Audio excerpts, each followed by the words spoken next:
Good morning, class. My name is CS2 Turnpaugh. A little bit about myself. I've been in the Navy for 10 years.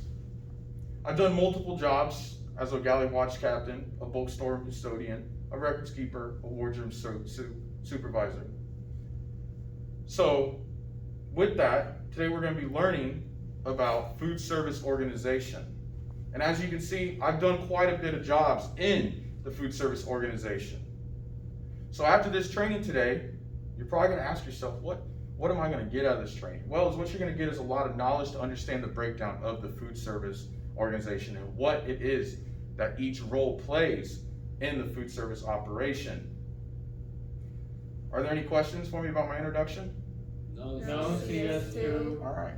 Well, with that, then we're going to move on to our next slide. We're going to go into our objectives. So today we're going to identify the responsibilities of individuals in the food service organization. And then we will be identifying the different jobs within the food service organization. Are there any questions? No, CS2. All right, next slide. So, safety. We are in a training environment. So with that, the training timeout is in effect. In the event you feel any bit unsafe, just throw up the universal T. All right? So, does everyone know what the universal T is? Yes, CS2. All right, so let's demonstrate that. 1, 2, 3. Training timeout. Exactly. Excellent. All right. Also, in the event that there is a fire, we're going to go out this door. We're going to go down the hallway and the stairs. We're going to exit the building immediately and muster in the parking lot. We're going to be mustering with our class leader, who is going to be Seaman Herrera. Once he takes muster and lets me know, we're going to wait until the fire department tells us to come back in if we can. In the event of an active shooter, we're going to darken all windows. We're going to barricade ourselves in here. We're going to hide behind our desk. We're going to silence our cell phones.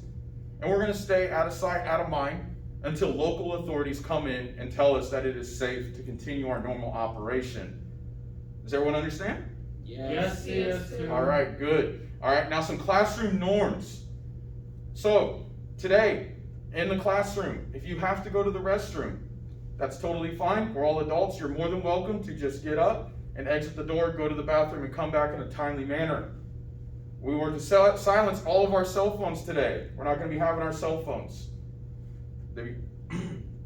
Also, we are going to have water and healthy snacks allowed in class today. Is that understood? Yes, CS2. Awesome. So let's go on to our next slide. So our first person that we're going to talk about, or our first entity, is going to be Naval Supply Systems Command, or NAVSA, you may hear it as called, but we're going to stick to Naval Supply Systems Command. So some things that they do, as you can see on the slide, they issue your monetary allowances, they issue instructions and directives, they also deal with some nutritional guidance, and they also administer your subsistence funds. The way you could think about them is they're at the top of all the supply. They write the book for us. They let us know what needs to happen, what we need to do, what kind of monetary restraints that we are supposed to be held in. Does everyone understand? Yes, CS2. Are there any questions? No, CS2. All right, well, if there's no questions, we're going to move on to the next slide. And our next entity is going to be the Naval Food Management Team. You may also see it sometimes as NFMT, but we're going to stick to Naval Food Management Team. So some things that they do, they're going to assist ship and shore facilities in raising their quality and their standards of their food service operation.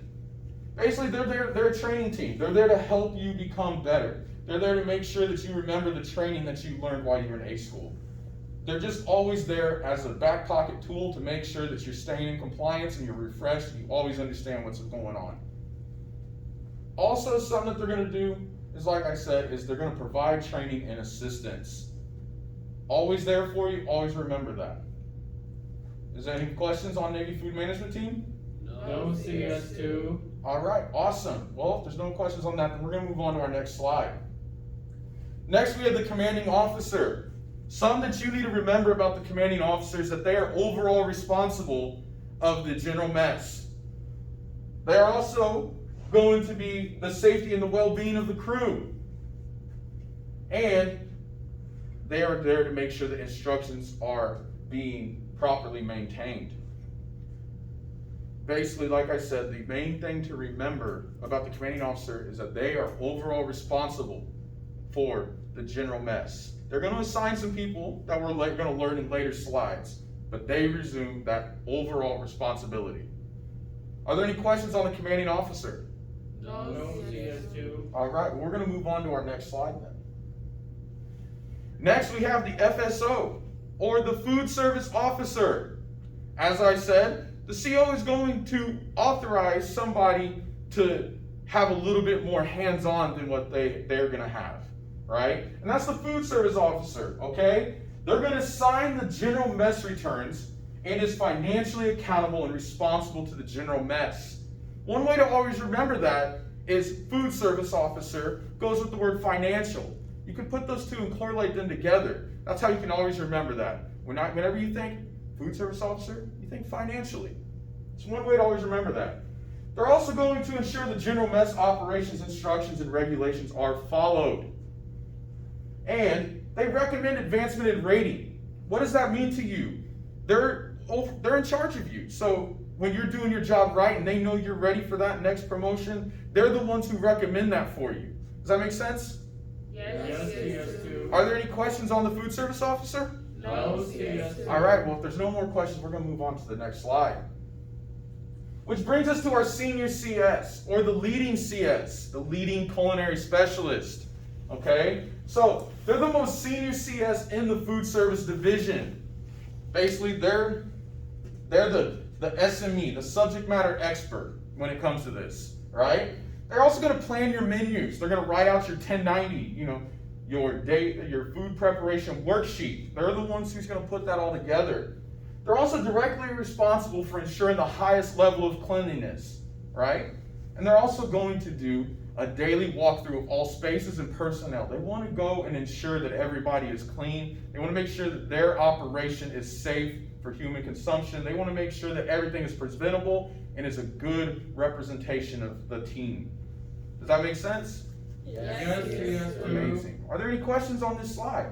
No CS2. All right, well, if there's no more questions, then again, we're going to move on to the next slide. And we have our records keeper, okay? So the records keeper requisitions food. They also ensure sufficient food stock, and they maintain general mess records. They also prepare inventory, submit reports, and maintain financial returns. Basically, the records keeper is to keep the food service operation organized. They're to make sure all paperwork is being done. They're there to make sure that if anybody happened to come to audit us, they're going to be the ones that keeps everything in order, and that way no one's going to lose their job, and they're going to make sure everything is moving smoothly. Does that make sense? Yes CS2. All right, so we're going to move on to our next slide if there's no questions. All right. Next, we have the watch captain. The galley watch captain is who works in the galley. They make sure that the 1090 is being followed. They're making sure that the 1090 is seen through. And the 1090, like we learned from past slides, comes from the leading CS. So they're like the director of the food service operation. They're going to sample all food. Of course, unless they have an allergy, but they are going to sample everything on this. They're going to also ensure the safety and quality of food, and they're also going to carry out the daily routine in the galley. Does that make sense? Yes CS2. Are there any questions? No CS2. Awesome. We're going to move on to the next slide, which brings me to, are there any questions over any topic that was discussed today? No CS2. All right, well, if there's no questions out of you guys, I have questions for you. So, who signs the general mess returns and is financially accountable and responsible for all general mess operations? Seaman Herrera. That would be the food service officer, CS2. Amazing. It is the food service officer. They are who's going to sign the general mess returns, and they are financially accountable to the general mess. Outstanding job, Seaman Herrera. Thank you, CS2. My next question. Who maintains the general mess records? Seaman Henderson. The records keeper, CS2. Bingo. The records keeper. That is who is going to maintain all general mess records. Good job, Seaman Henderson. So, My next slide. To wrap this all up, remember, and this is a training environment. In the event you feel unsafe, we throw up the universal T, training timeout. In the event of a fire, we're going to exit out this door, down this ladder well, into the parking lot, where we're going to muster with our class leader, which is Seaman Herrera. In the event of an active shooter, we're going to pull down all blinds, we're going to darken the room, we're going to hide behind the desk, and we're going to wait until local law enforcement tells us that it's okay to continue. This was your training on food service organizations. I am still CS2 Turnpaugh, and it was a pleasure to have you today. Thank you.